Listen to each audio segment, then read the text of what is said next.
पवित्र सुहास्यवदन कण्ठाटोपी समाला दण्डकमण्डलोदर कल्याङ्गराक्षका त्रैगुण्यरहिता त्रैलोक्यपालता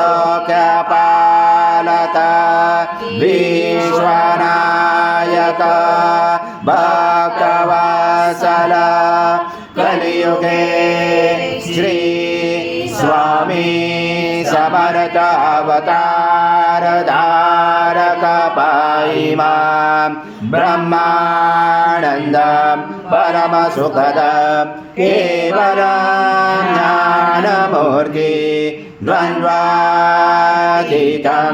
गगनसदृशं तत्त्वमसादिलक्ष्यम् एकं नित्यं विमलमचलं सर्वदी साक्षिभूतं भावातीतं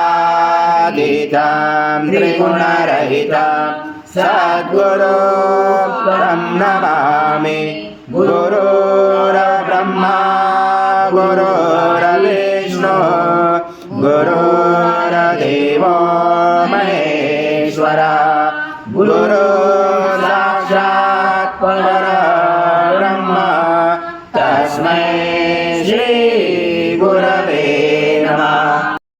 स्वर्ण यज्ञे प्रतिष्ठम् आजं पवित्रं परमं स्नानात् ते प्रगृह्यात् श्री सद्गुरु स्वामी समर्थ महाराज देवताभ्यो नमः। घृतस्नानं समर्पयामि घृतस्नानान्तरेण शुद्धोदकस्नानं समर्पयामि सकलपूजाते सर्वोपचारार्थे गन्धपुष्पं समर्पयामि शेषोपचारार्थे प्रार्थना पूर्वक नमस्कारं करोमि।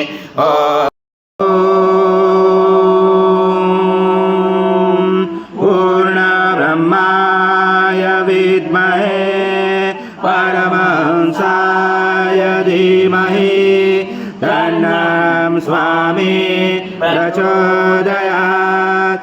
श्री सद्गुरु स्वामी समर्थ महाराज देवताभ्यो नमः। मंत्र पुष्पांजलि समर्पयामि। सद्गुरु स्वामी समर्थ महाराज देवताभ्यो नमः। प्रार्थना पूर्वक नमस्कारं करोमि। हरि ओम तत्स हरि ओम तत्स हरि ओम तत्स।